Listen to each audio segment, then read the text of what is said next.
You checked your phone 96 times yesterday. You don't remember 94 of those times. That's not judgment, that's data. Average adult picks up their phone 96 times per day. But here's what nobody tells you. Each time you do, you're spending time. Not wasting it, spending it. Like money. Except you can't get it back.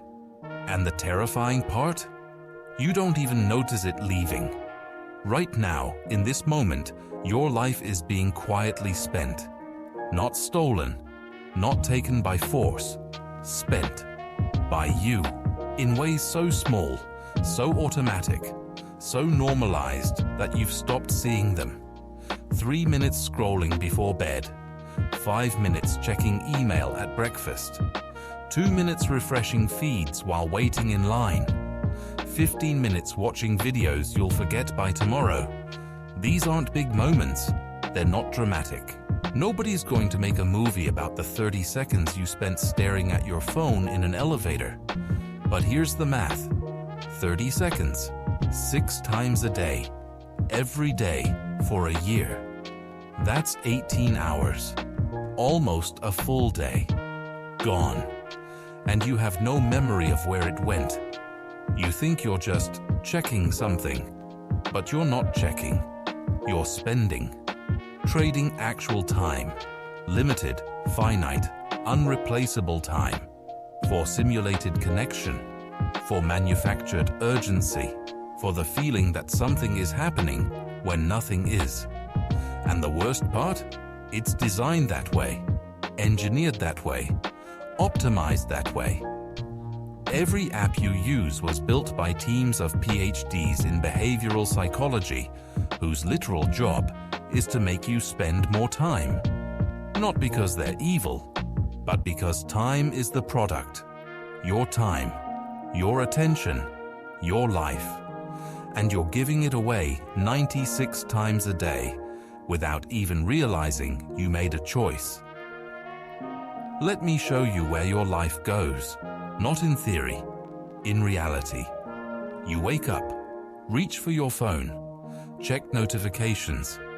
5 minutes gone before you're fully conscious, before coffee, before you even remember what day it is.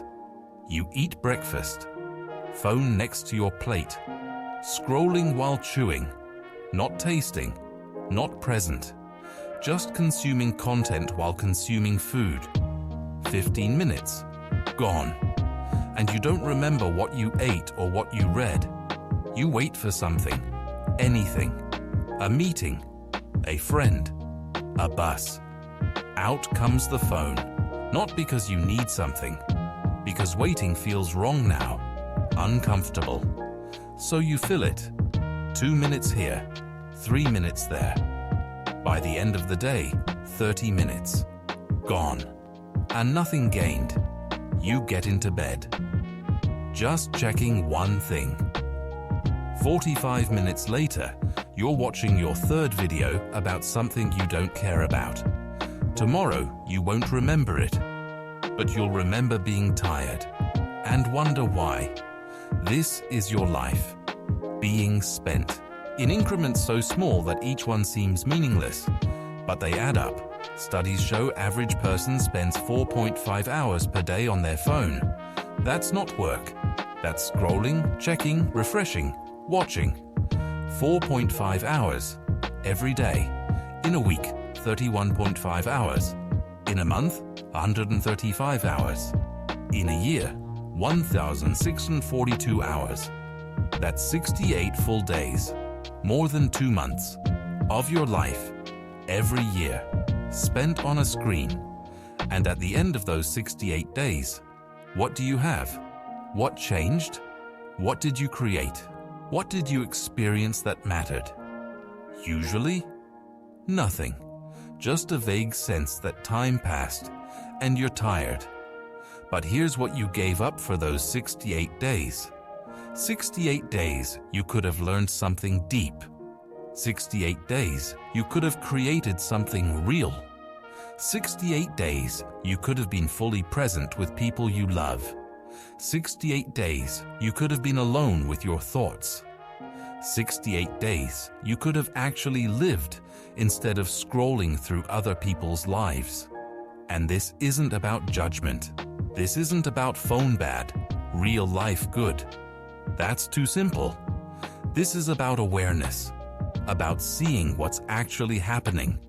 Your life is being spent right now, in this moment. And most of the spending is so quiet, so automatic, so normalized that you don't even feel it leaving. You know the feeling when you check your bank account and see money gone and you don't remember spending it? That confusion? That, where did it go? That's what's happening with your time, except worse. Because you can make more money, you can't make more time. And unlike money, you don't get a statement. There's no notification that says, you spent 47 minutes today on content you won't remember. No alert that says, you just traded an hour of your life for manufactured urgency. It just goes. Quietly. Constantly. Irreversibly. Now here's where it gets uncomfortable. Because you probably know this already. You've felt it. That sense that time is slipping away. That life is happening too fast. That you're busy but not productive. Connected but lonely. Informed but empty. You've felt it. And you've probably promised yourself you'll change. You'll be more present. More intentional. More aware. And then tomorrow comes and you check your phone 96 times again. Because here's the truth nobody wants to face. Knowing isn't enough. Awareness doesn't automatically change behavior. You can understand you're spending your life and still keep spending it. Because the spending feels necessary, feels normal, feels like what everyone else is doing. And maybe it is, but that doesn't make it less real. So what do? How do you stop spending your life in ways you don't remember and don't value? First, you count it. Actually count it. For one day, track every time you pick up your phone without a specific purpose. Not to check the time, not to make a call, just to check. Count it. Write it down. See the number. Make it real. Most people guess they check their phone 20-30 times. They're off by 70, because the spending is invisible until you force yourself to see it. Second, you create friction, not barriers. Friction. Small obstacles that make unconscious spending slightly harder. Turn off all notifications except calls and texts from specific people. All of them. The red dots, the banners, the sounds. Everything designed to pull you back. Gone. Put your phone in another room when you're doing something that matters. Not on silent. In another room. So checking requires a choice. A conscious decision. Not just a reflex. Delete social media apps from your phone. Not your accounts. Just the apps. You can still access them on a computer, but now it requires intention, effort, choice. This isn't about perfection. It's about making the invisible visible, making the automatic intentional, making the quiet loud enough to hear. Third, you replace the spending, because if you just try to not check your phone, you'll fail. The urge is too strong. The habit too deep, the engineering too good. You need something else to do with those micro moments, those gaps, those waits. For some people, it's breathing, literally just noticing breath. For others, it's observation, looking at actual surroundings. For others, it's thinking, letting thoughts complete instead of interrupting them every 30 seconds. It doesn't matter what you replace it with. It matters that you replace it.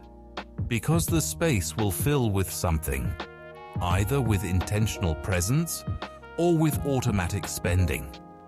And here's what happens when you do this. Time slows down. Not literally, but perceptually, because you're actually present for it. You're not fragmenting your attention across 6 things. You're just here, in this moment, this actual moment. A meal tastes like food again, instead of backdrop to scrolling. A conversation feels like connection, instead of waiting for your turn to talk while checking notifications. A walk becomes an experience, instead of time to fill. Life stops feeling like it's rushing past while you're distracted. Because you're not distracted, you're here. And yes, some moments are boring. Some waits are uncomfortable. Some silences are awkward. But that's real. That's life. The actual texture of existence instead of manufactured stimulation. You start noticing things, details, patterns, changes, things that were always there but you were too distracted to see. You start thinking deeper thoughts, not because you're smarter, because your thoughts have time to develop instead of being interrupted every 40 seconds. You start creating instead of consuming, because you have mental space, energy, attention that isn't already spent before you even start. This isn't about becoming a monk. This isn't about rejecting technology. This is about seeing where your life actually goes and deciding if that's where you want it to go. Because right now, your life is being spent, quietly, constantly, in ways you don't choose and don't remember. And at some point, maybe years from now, maybe on your deathbed, you're going to look back and ask, where did it go? Where did my life go? And if you're honest, you'll remember the big moments, the achievements, the milestones, the major events. But most of life isn't big moments. Most of life is the 96 times a day you picked up your phone, the 4.5 hours you spent scrolling, the 68 days per year you traded for content you don't remember. That's where life goes, not in the memorable moments, in the forgettable ones, the automatic ones, the quiet ones. Your life is being spent right now, in this moment. The question is, are you spending it, or is it being spent for you?